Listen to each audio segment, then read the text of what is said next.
Tapi sebelum itu, izinkan kami memperkenalkan diri terlebih dahulu. Nama saya Muhammad Yunus Fadilah. Nama saya Fikri Fadil. Nama saya Muhammad Fauzan Aida. Nama saya Muhammad Ibni Zarudin. Nama saya Levulan Kristion. Berikut adalah materinya. Bab 7. Komponen tujuan dalam kurikulum. Dapat dikatakan bahwa kurikulum adalah jantungnya pendidikan, karena kurikulum akan menentukan jenis dan kualitas pendidikan, sehingga kurikulum harus disusun dan disempurnakan dengan melihat situasi kekinian. Dengan demikian, dapat dipahami bahwa fungsi dan peran kurikulum sangat penting dan tidak terlepas dalam sistem. Tujuan kurikulum dapat dibagi menjadi 4, yakni 1. Tujuan pendidikan nasional. TPN merupakan tujuan secara umum yang bermuatan filosofis dan harus dijadikan pedoman oleh setiap pelaku usaha pendidikan, yang artinya setiap lembaga dan penyelenggaraan, baik pendidikan yang diselenggarakan oleh lembaga pendidikan formal maupun informal. 2. Tujuan institusional. Tujuan institusional adalah tujuan yang harus dicapai oleh setiap lembaga pendidikan. Tujuan institusional ini merupakan kualifikasi yang harus dimiliki oleh setiap peserta didik setelah mereka menempuh atau menustakan program di suatu lembaga pendidikan tertentu. 3. Tujuan kurikuler. Tujuan kurikuler merupakan tujuan yang harus dicapai oleh setiap bidang studi atau mata pelajaran. Tujuan kurikuler ini dapat dikatakan sebagai kualifikasi yang harus dimiliki peserta didik setelah mereka menyelesaikan suatu bidang studi tertentu dalam suatu lembaga pendidikan.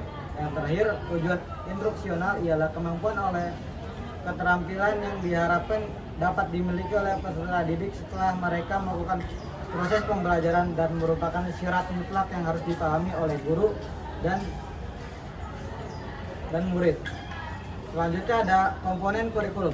Komponen adalah bagian-bagian yang saling bekerja sama sedemikian rupa sehingga menghasilkan suatu sistem yang utuh.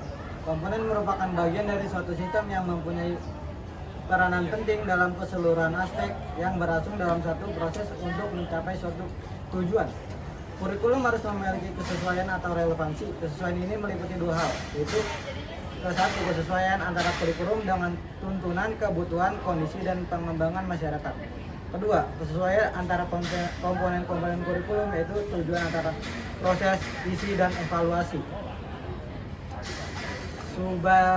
Dia merupakan ada 5 komponen kurikulum, yakni komponen tujuan, komponen isi materi, komponen media, sarana dan prasarana, komponen strategi, dan komponen proses pembelajaran mengajar. Sementara Sumanto mengemukakan ada 4 komponen kurikulum, yakni 1. Tujuan, 2. Isi atau materi, 3. Interaksi belajar mengajar di sekolah, dan terakhir penilaian. Namun pendapat tersebut diikuti oleh Nasution, Wadidudin, dan Karya serta nama Sudyana. Akan tetapi walaupun istilah komponen yang dikemukakan berbeda-beda, namun pada intinya komponen kurikulum terdiri dari 1. Tujuan, 2. Isi dan struktur kurikulum, 3. Strategi pelaksanaan PBM, dan 4. Evaluasi. Dan yang C, komponen tujuan kurikulum. Tujuan memegang peran penting karena akan mewarnai keseluruhan komponen-komponen lainnya. Tujuan kurikulum yang dirumuskan menggambarkan pandangan para pengembang kurikulum mengenai pengetahuan, kemampuan, serta sikap yang ingin dikembangkan. Tujuan yang jelas akan memberi petunjuk yang jelas pula terhadap pemilihan isi atau konten, strategi, dan media pembelajaran, dan evaluasi.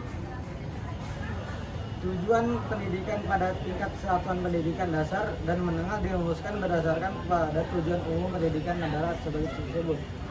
1. Tujuan pendidikan dasar ialah meletakkan dasar kecerdasan, pengetahuan, akhlak mulia, serta keterampilan untuk mandiri mengikuti pendidikan lebih lanjut.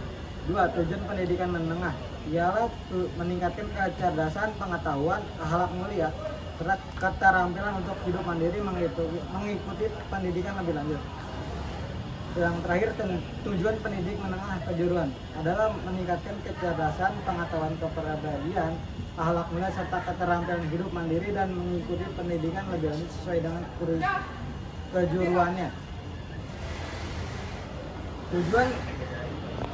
Tujuan kurikulum adalah tujuan berfungsi menentukan arah dan corak kegiatan pendidikan.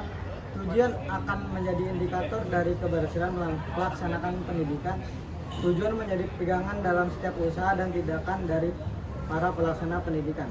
Tujuan kurikulum biasanya terbagi atas 3 tingkat, yaitu sebagai berikut. Tujuan jangka panjang memberi gambaran tentang tujuan hidup yang diharapkan serta didasarkan pada nilai diambil dari filsafat. Tujuan menengah, tujuan jangka menengah berkiblat pada tujuan sekolah yang berdasarkan pada jenjang SD, SMP, SMA, dan lain-lain. Dan terakhir, tujuan jangka pendek. Tujuan jangka pendek merupakan tinjauan tujuan yang dikhususkan dicapai pada pembelajaran di kelas. Seperti siswa dapat mengerjakan perkalian dengan baik, siswa dapat memperhatikan sholat dan sebagainya. Sekian, terima kasih.